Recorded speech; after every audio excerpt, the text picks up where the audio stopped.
Hello and welcome to Post, the channel where we discuss all things hockey and all teams. Another big topic to discuss, and this is the Duchene situation.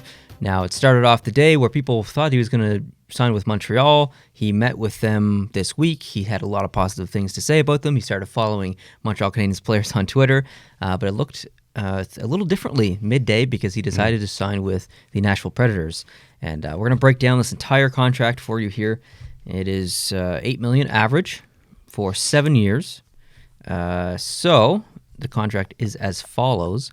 In 2019-2020, he's going to be making $10 million. In 2020-21, he's going to be making $8 million.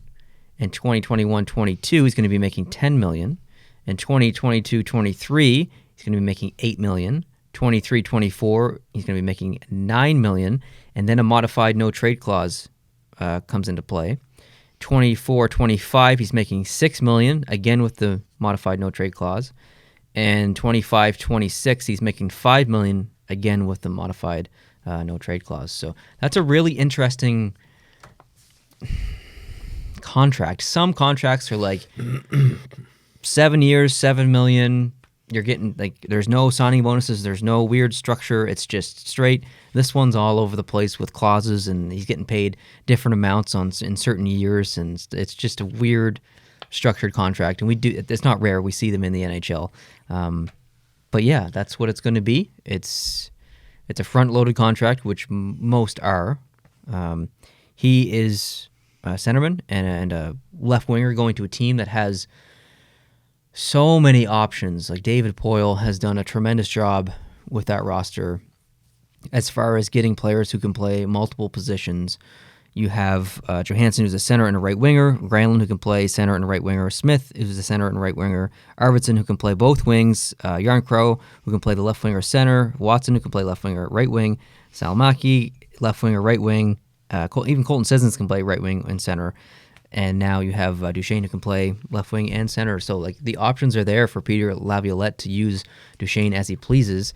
He can probably play him with whoever he wants on the team. Nashville's so deep that, I think Duchene, just based on play structure, really fits in with Nashville's team structure. So I really like this signing by Nashville. It's a reasonable price at $8 million average per year. It's very reasonable. There were people talking like $10 million. Yep.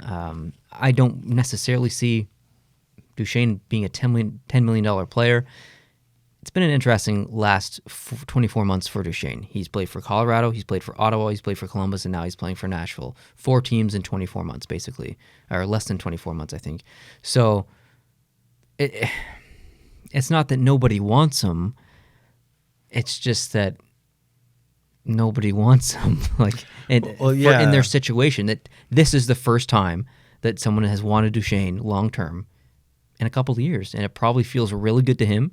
Finally, the drama is over of his contract looming over him when there's only a couple of years left, and he's going from a team that's kind of in a weird position to a team that's just kind of making the playoffs. And I'm glad for his mental health that it's finally over. Yeah. For him and his wife's sake. And they have an awesome dog too. If you're not following them on Instagram, their dog's cute. So, and just had a baby.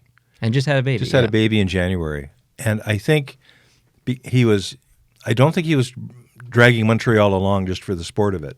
I think he says he was seriously thinking of it. He has a lot of appreciation for the city. He really does. And he's from Eastern Ontario, so somewhat in the sphere of influence. He knows what the marketplace is like.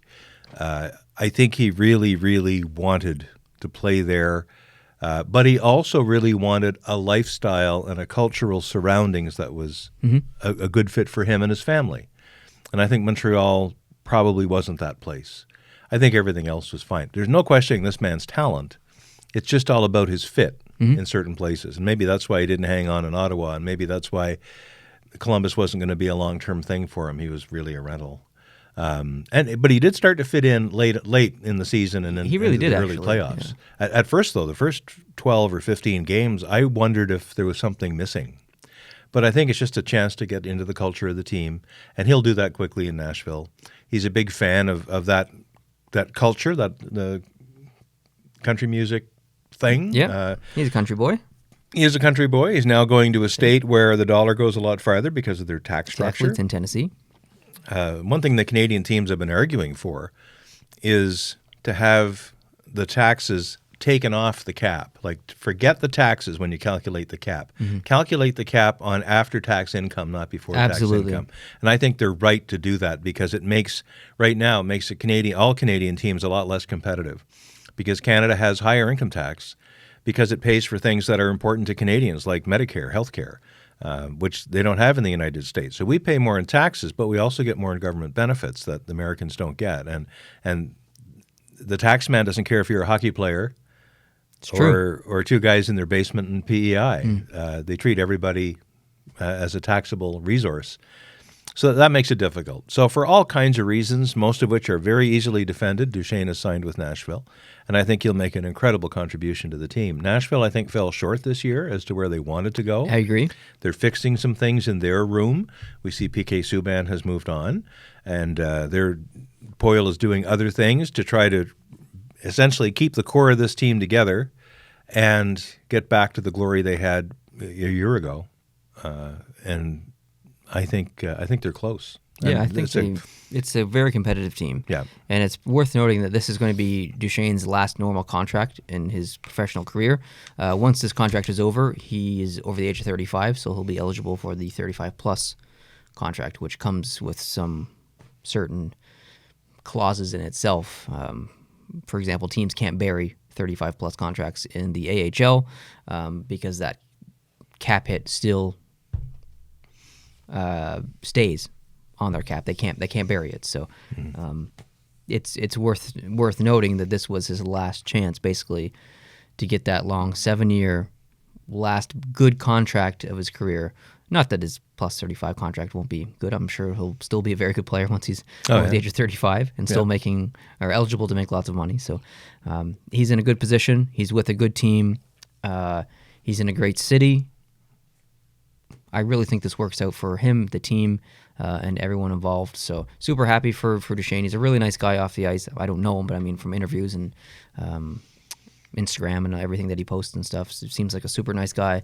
I've never heard anyone say anything negative about him, any other teammates or anything like that. So yeah, if you're a Nashville fan, I think you can be happy about this signing, especially for the average.